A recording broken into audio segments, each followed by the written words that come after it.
We find that religious people really don't differ from the general population. Of course, they are a large part of the general population, so that's slightly tautologous, but you can see there's not a very significant difference. The majority of religious people, like the majority of non-religious people, are in favour of retaining the current 24-week limit on legal abortion.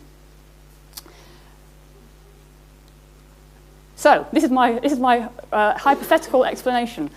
I think what's going on is that I think just talking pro-life, pro-choice is a bit mean-spirited and misrepresents the position. Really, we've got two sorts of pro-lifers. We've got pro-life people who are anti-abortion, and we've got pro-life people who are pro-abortion.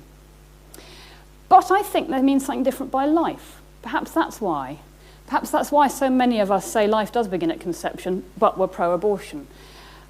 The anti-abortion, now, is that people who think that it's the bare life, the mere fact of existence, at the beginning of life, the cluster of cells. When we come to euthanasia, maybe life in any condition, it's the bare life that matters. Whereas the majority of people in this country today think that what really matters is a fulfilled life. We all want a fulfilled life, and we worry about whether the mother will be fulfilled, whether the child, an unwanted child, whether other children in the family, and so on. So it's not, I mean, the figures show it's not actually an argument between religious and secular people. Perhaps it's between two competing understandings of life, is my halfpenny worth.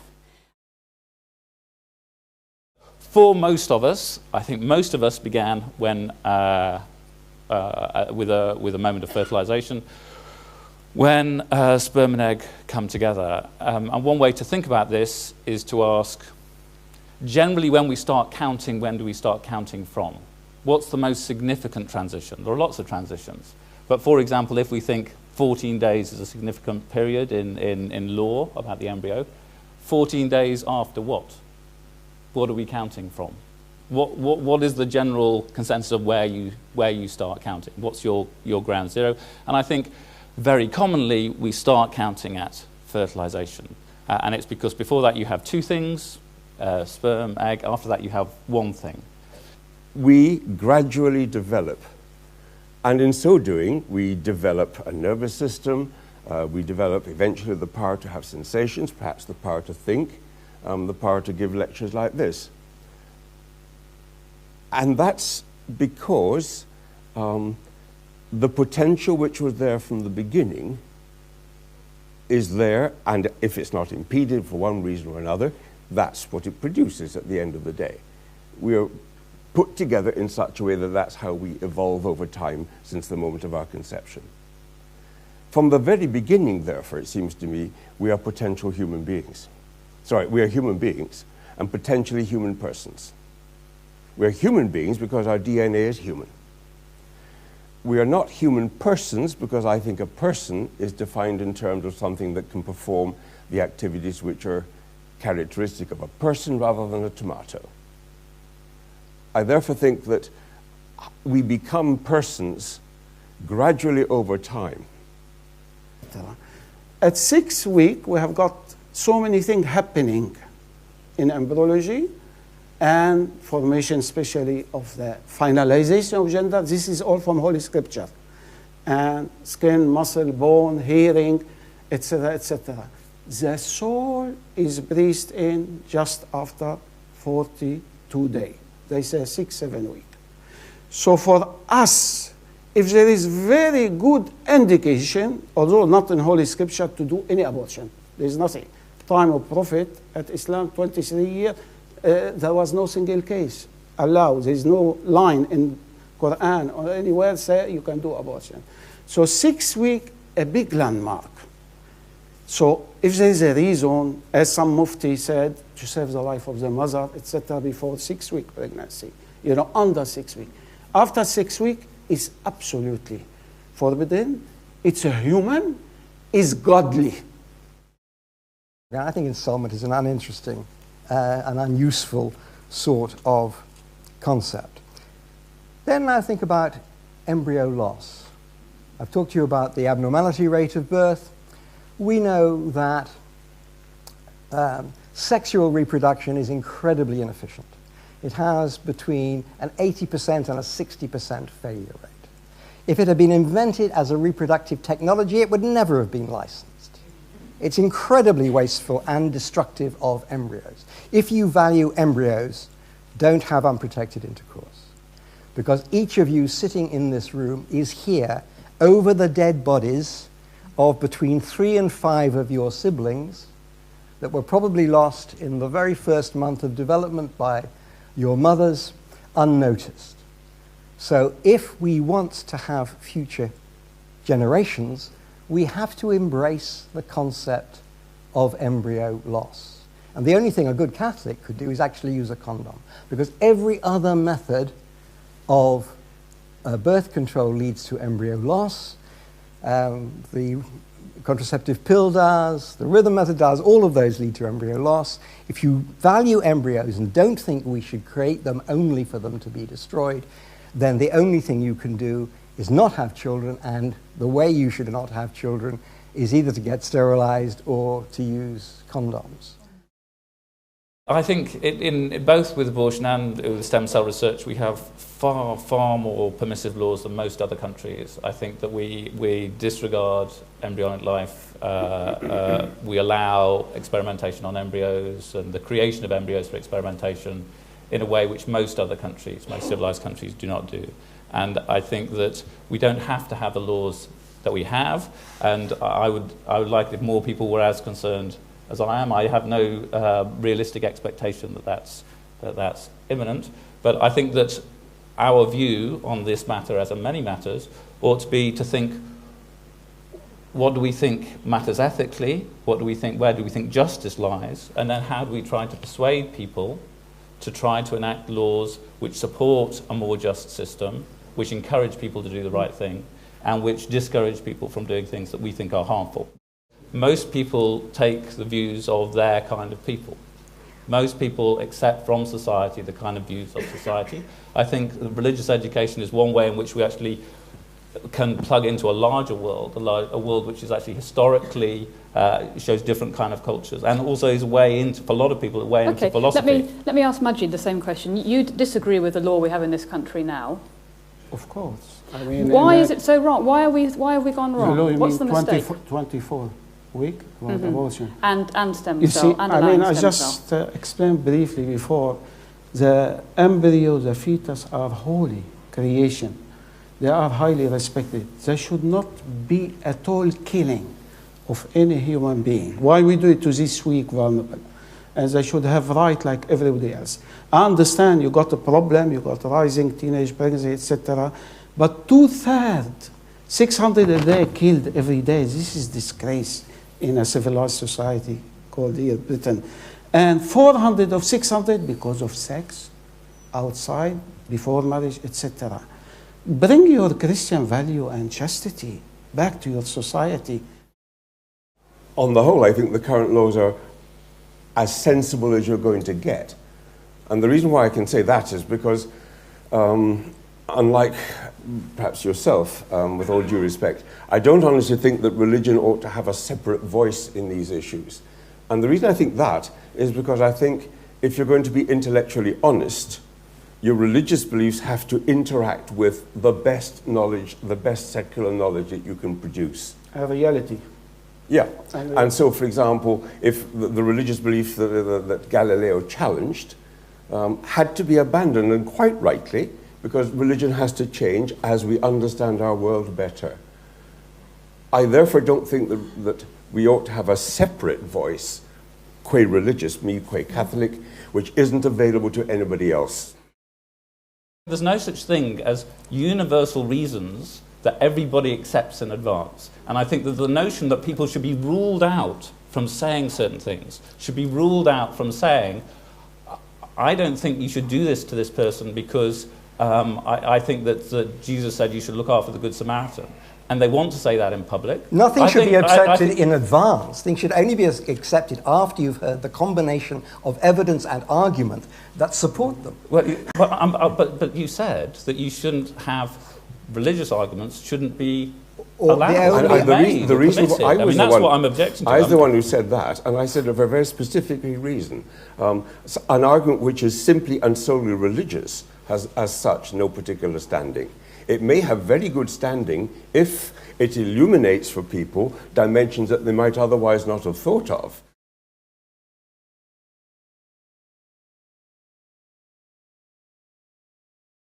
It seems to me that there are one or two instances in which it is quite obvious that a woman has an interest in what is happening, which are completely different from the interest that any man could have, and rape is an obvious example. Moreover, it seems to me that rape is a fairly easy example to sort out in the woman's favour, if only because she knows that she has been raped. The whole thing can happen very early, and I think the earlier these things happen, then the less fully developed that human being is, and I would think at that stage probably not yet a person if it exists at all. So I think there's a good case where a woman's interest in her future life and everything else is intimately connected, and she has a unique voice. But I think there are many other issues on, the rights of much older fetuses or things, where it's not obvious that the woman's own life is more important than that of the baby. It may be, but I don't think it's obvious. And the mere fact that I'm a woman doesn't actually say so one way rather than another. It doesn't follow from the fact that someone is of a particular gender that they have a particular right either to speak or to have a particular conclusion.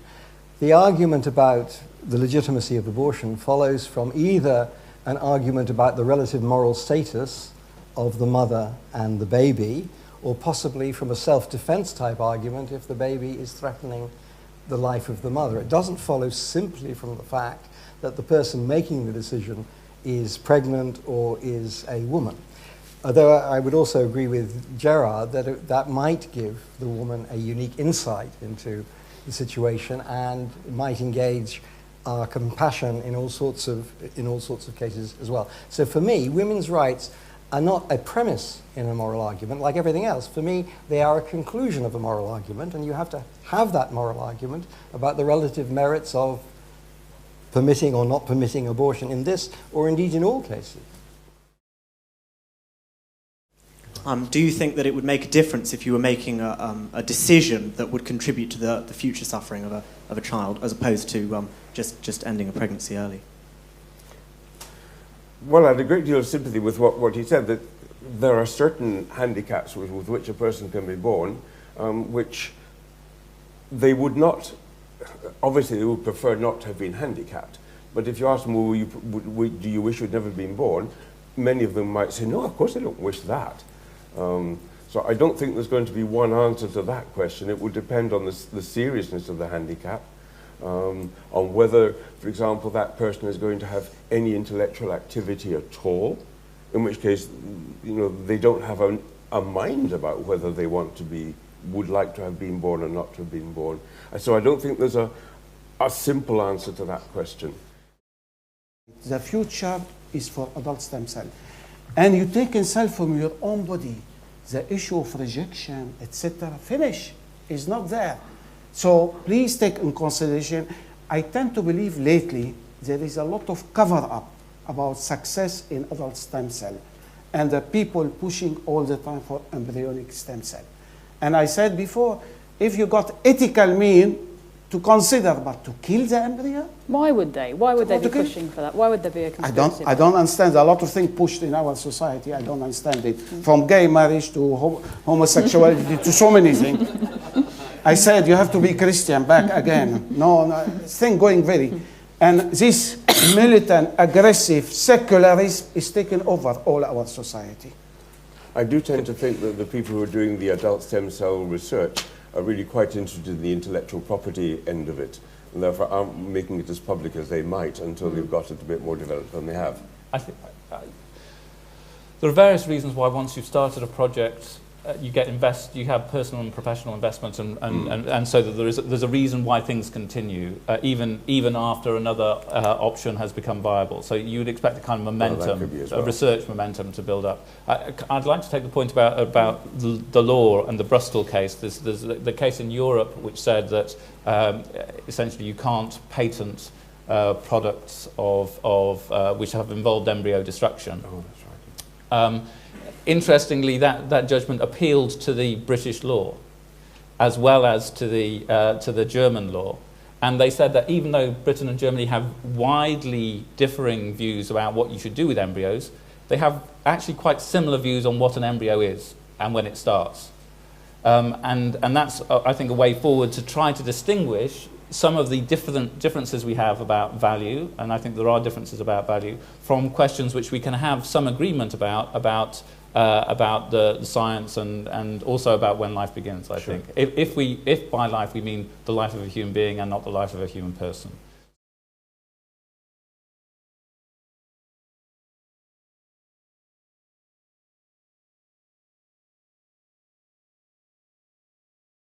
The question is how the idea of personhood surely is a philosophical one, which we're never going to be able to be in agreement on. But if it's going to be determined on what we do, then an awful lot of people who can't prove that, therefore, aren't safe. Okay. Really.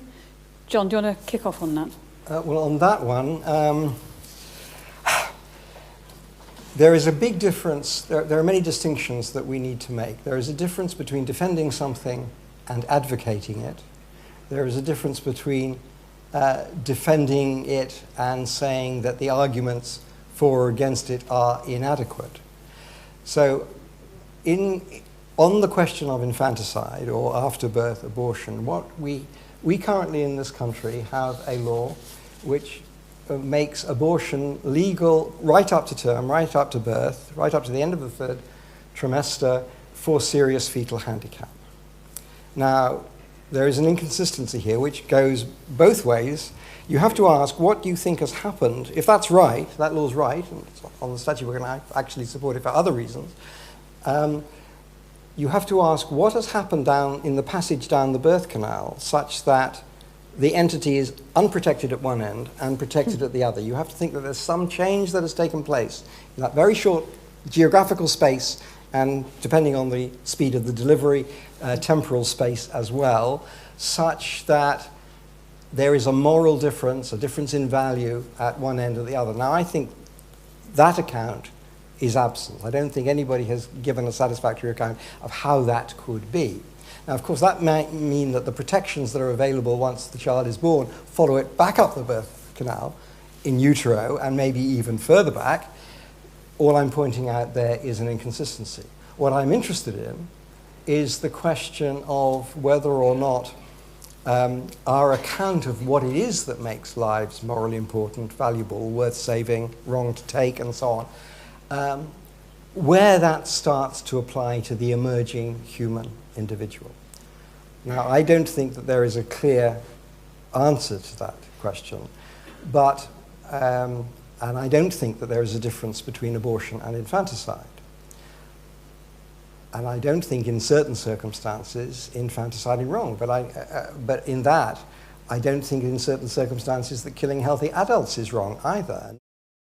I don't for 1 minute want to deny, and I don't suppose anybody would want to deny, that, say, a living sperm cell or a living ovum is a living human thing. It's obviously human, it doesn't belong to any other species. Similarly, a fertilized ovum, an embryo, is obviously a living human thing, and in this case, unlike them separately, is potentially a human person. When it becomes a human person is not a clear thing. So I don't really want to be rushed into saying that because something is a human living thing, it's thereby a person. I just don't think it is. It's potentially a person. And if it aborts spontaneously and everything else, that potential is never realized. And indeed, Aquinas, I think, said he didn't think it had a guardian angel or had original sin until it was a good deal later than that. So I think we have to distinguish between human being and human person.